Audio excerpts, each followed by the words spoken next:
Hey wonderful people, how are you all? I hope you all are doing great. So today's topic is importance of water in life. We are studying it for the post of Junior Assistant Kashmir University. Okay, so हमने कुछ topics कर लिए हैं, आप playlist में जाके देख सकते हो. तो चलिए स्टार्ट करते हैं आज के लेक्चर को विदाउट एनी डिले. और ये टैगलाइन आपकी एनसीईआरटी में लिखी हुई थी, मुझे अच्छी लगी तो सोचा आपको भी पढ़ा देती हूँ. जल है तो कल है, if you have water you can think of the future. Okay, तो पानी को सेव करके रखना है और उसको एफिशिएंटली यूज करना है. तो लेक्चर स्टार्ट करने से पहले आप ये कुछ क्वेश्चन देख लीजिए, क्या आपको इसके आंसर आते हैं.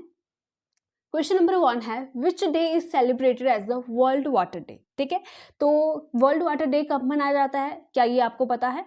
What amount of water recommended by the UN for drinking, washing, cooking and maintaining proper hygiene पर पर्सन पर डे. ठीक है, तो यूएन ने कितना amount of water per person per day decide किया हुआ है. ठीक है, the process of water seepage into the ground is called. ठीक है, वो प्रोसेस क्या कहलाता है जब पानी धीरे धीरे नीचे जमीन में रिसता है. ठीक है, तो ये तीनों क्वेश्चन के आंसर आपको इसी लेक्चर में मिलेंगे, ध्यान से देखिएगा. और लास्ट में भी आपके लिए एक क्वेश्चन रहेगा, उसका आंसर भी आप तभी कर पाओगे जब आप इस लेक्चर को पूरे ध्यान से देखोगे. ओके, तो चलिए स्टार्ट करते हैं.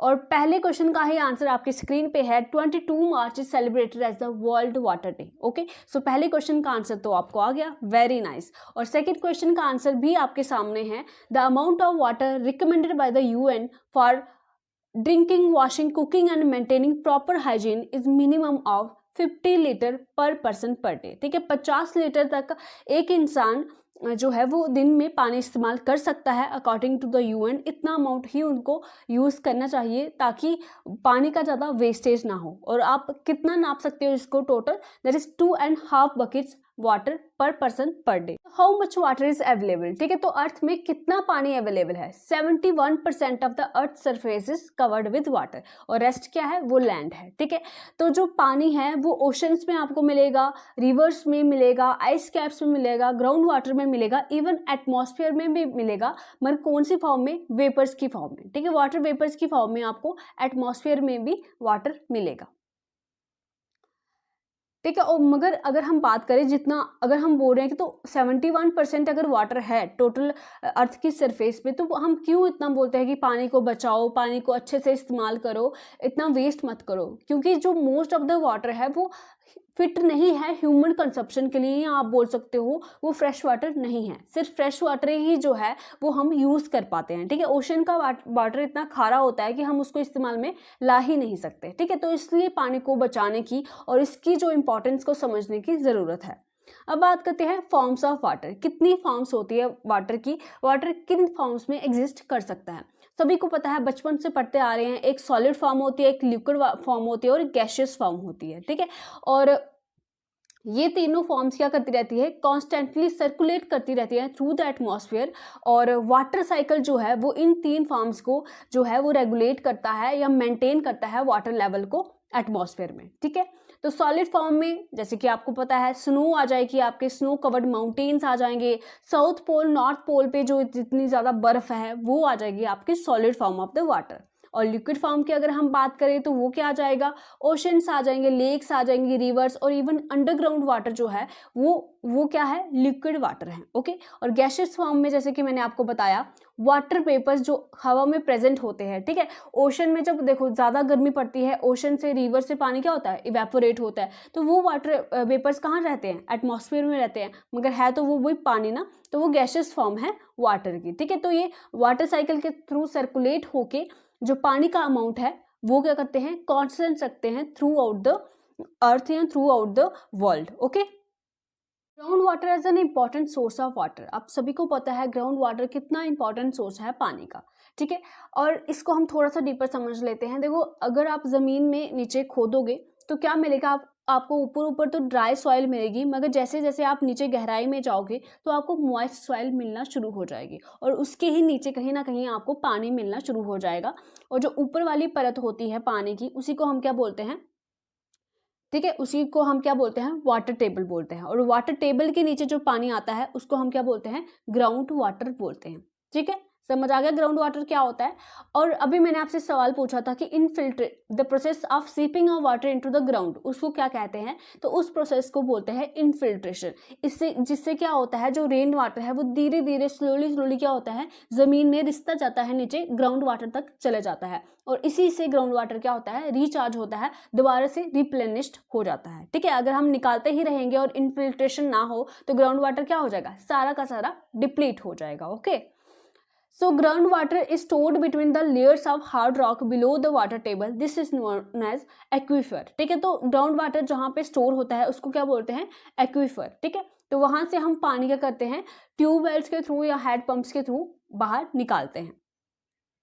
अब बात करते हैं depletion of the water table. Water table का डिप्लीशन किस किस वजह से हो सकता है। देखो जब रिप्लेनिश नहीं होगा ग्राउंड वाटर में, मतलब ऊपर से जब पानी नहीं जाएगा नीचे, तो ग्राउंड वाटर आएगा कहाँ से, वाटर टेबल मेंटेन कहाँ से होगा। ठीक है, तो बड़े सारे कारण हैं जिससे वाटर टेबल डिप्लीट हो सकता है। आपको पता ही होंगे, जैसे इंक्रीज इन द पॉपुलेशन, जितनी पॉपुलेशन बढ़ेगी उतनी पानी की डिमांड बढ़ेगी। ठीक है, तो ज़्यादा ग्राउंड वाटर निकलेगा। इंडस्ट्रीज जो भी हैं उनको भी पानी की बड़ी ज़्यादा ज़रूरत होती है। एग्रीकल्चर एक्टिविटीज़, इरिगेशन के लिए कितना ज़्यादा पानी यूज़ होता है पंजाब हरियाणा वगैरह में, है ना, तो इससे भी क्या होता है, वाटर टेबल डिप्लीट होता है। स्कैंटी रेनफॉल, ठीक है, कई वजह से कई सारे रीजंस में रेनफॉल भी बड़ा कम होता है, तो उससे भी वाटर टेबल जो है वो मेंटेन नहीं हो पाता, क्योंकि रेनफॉल ही नहीं होगा तो वाटर टेबल मेंटेन कैसे होगा। ठीक है, तो वो निकलता जाएगा तो उससे डिप्लीशन ज़्यादा हो जाएगी। फिर डिफॉरेस्टेशन, अगर प्लांट्स नहीं रहेंगे, ट्रीज नहीं रहेंगे, तो जो रूट्स हैं वो कहीं ना कहीं, देखो प्लांट्स बड़ी हेल्प करते हैं, जो प्लांट्स क्या करते हैं, पानी को सोखते हैं, मतलब एब्जॉर्ब करते हैं, तो वही एब्जॉर्ब होकर कहीं ना कहीं ग्राउंड वाटर में चला जाता है। तो डिफॉरेस्टेशन भी कहीं ना कहीं डिप्लीशन ऑफ वाटर टेबल का एक कारण है। ठीक है, तो ये सारा कुछ आपकी एनसीईआरटी में लिखा हुआ है, मैं खुद से नहीं कुछ भी क्रिएट कर रही है यहाँ पे। ठीक है, तो decrease in the effective area for seepage of water, ये बड़ा इंपॉर्टेंट पॉइंट है। देखो क्या होता है, जमीन अगर देखो ऐसे खेत है तो उसमें से क्या होगा, पानी जाएगा नीचे। ठीक है, मगर अगर वही उसी की जगह पे कोई बड़ी बड़ी इंडस्ट्रीज बनी है या उस जगह पे रोड है, ठीक है, जमीन की जगह पे रोड है, तो रोड के नीचे तो पानी जाएगा नहीं ना, इंडस्ट्री के ऊपर से तो पानी नीचे जाएगा ही नहीं। ठीक है, घरों के देखो जो फर्श है, पक्का फर्श है जो, ठीक है, सैंड का फ्लोर है, जो भी टाइल्स वगैरह आपके लाई हुई है, उसके नीचे तो पानी जाएगा ही नहीं। तो यही यहाँ पे बोला हुआ है, decrease in the effective area for the seepage of water. ठीक है, तो देखो जितने ज़्यादा पॉपुलेशन बढ़ रही है उतने ज़्यादा घर बन रहे हैं, ठीक है, उतनी ज़्यादा इंडस्ट्रीज वगैरह बन रही है, तो पानी नीचे जाने की जगह ही नहीं बच रही है। ठीक है, तो ये भी एक बहुत बड़ा कारण है depletion of the water table. So water management की बात करते हैं, पानी का हम किस तरह से अच्छे से मैनेजमेंट कर सकते हैं। देखो हम वाटर को हार्वेस्ट कर सकते हैं, रेन वाटर को हार्वेस्ट कर सकते हैं, एक छोटे छोटे पॉन्ड्स बना सकते हैं जिससे पानी रेन वाटर कलेक्ट हो जाएगा और धीरे धीरे सीपेज होके रिस के वो नीचे ग्राउंड वाटर में चल जाएगा और वाटर टेबल को मेंटेन रखेगा। ठीक है, और उस पानी को हम क्या कर सकते हैं, अगर ड्रम में हम कोई रेन वाटर को हार्वेस्ट कर रहे हैं, ठीक है, तो उसको हम क्या करेंगे, फिर कपड़े धोने के लिए या फ्लोर साफ करने के लिए लगा सकते हैं, गाड़ी साफ करने के लिए लगा सकते हैं, है ना। तो इस तरह से पानी को हम इफेक्टिवली यूज़ कर सकते हैं। फिर ड्रिप इरिगेशन आपने सुना होगा, बहुत इफेक्टिव मेथड है ये इरिगेशन का, जिससे क्या होता है, यहाँ पे पाइप्स में होल कर दिए जाते हैं और प्लांट के बेस पे ही सीधा डायरेक्टली पानी दिया जाता है, ना कि उसकी पूरे प्लांट पे पानी दिया जाता है। ठीक है, पूरे खेत को पानी देने की कोई ज़रूरत नहीं है, जहाँ पे प्लांट है उसकी जड़ों में पानी दे दो तो काम खत्म हो जाएगा। और ये बड़ा इफेक्टिव मेथड है जिससे पानी का वेस्टेज कम होगा और इरिगेशन सिंचाई भी आपकी हो जाएगी। Okay, so water wise habit सभी को पता है कि turn off the taps while brushing, अगर ब्रश कर रहे हो तो टैप्स को ऑफ कर दो थोड़ी देर के लिए। Mop the floor instead of washing, ठीक है, बाल्टी भर भर के फ्लोर को, अगर आपने फर्श को साफ करना है तो बाल्टियां भर भर के मत साफ करो, आप क्या करो, पोछा लो, उसको वेट करो और उसको सुखा के फिर अच्छे से क्या करो, पोछा लगाओ। ठीक है, आप बोलोगे मैम हमें पोछा लगाना सिखा रही है, मगर मैं आपको सिखा रही हूँ कि पानी की वेस्टेज को आप किस तरह से कम कर सकते हो। ओके, मैं पर्सनली बहुत ख्याल रखती हूँ कि पानी कम से कम वेस्ट हो, तो आप भी यही कोशिश कीजिएगा और अपने से छोटों को या बड़ों को भी सलाह दीजिएगा कि पानी का कम से कम वेस्ट करें। ठीक है, वेस्टेज करें, sorry, which of the following is not responsible for water shortage. ठीक है, पानी की कमी के लिए कौन सा मेथड रिस्पॉन्सिबल नहीं है इन चारों में से, मेथड नहीं, कौन सा ऑप्शन रिस्पॉन्सिबल नहीं है। ठीक है, अगर आपने ध्यान से लेक्चर देखा है तो आप इस क्वेश्चन का आंसर पक्का दे दोगे। ठीक है, तो कमेंट सेक्शन में पक्का लिखिएगा इसका आंसर। तो सबसे पहला है रैपिड ग्रोथ ऑफ इंडस्ट्रीज। देखो, जब ज़्यादा इंडस्ट्री लगेगी उनको ज़्यादा पानी मिलेगा, पानी चाहिए होगा, तो उससे क्या होगा, वाटर तो शॉर्टेज होगी। तो हमें वो चाहिए जिससे वाटर शॉर्टेज नहीं होगी, पानी की कमी नहीं होगी, इससे तो होगी, तो ये क्रॉस हो जाएगा। इंक्रीजिंग पॉपुलेशन, जितनी ज़्यादा पॉपुलेशन बढ़ेगी उतनी पानी की डिमांड बढ़ेगी, तो इससे भी वाटर शॉर्टेज होगा।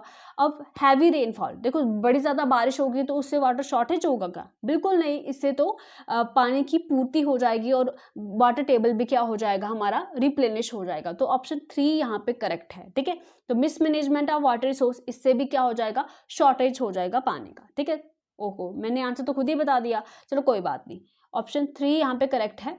बाकी आप खुश रहिए, खुशियाँ बांटते रहिए और चैनल को सब्सक्राइब कर लीजिएगा, वीडियो को लाइक कर लीजिएगा अगर आपको इसमें से कुछ सीखने को मिलता है। और साथ ही साथ जो मैंने टॉपिक्स पढ़ाए हैं आज की क्लासेस पे, उनकी जो MCQs की प्लेलिस्ट आपको मेरे चैनल पे मिल जाएगी, लेट्स लर्न टुगेदर। ठीक है, लेट्स लर्न टुगेदर नाम से मेरा चैनल है, let's learn together by Reva ma'am, आप सर्च करोगे तो वहाँ आपको MCQs इस टॉपिक के मिल जाएंगे। ठीक है, so bye bye, take care, all the best.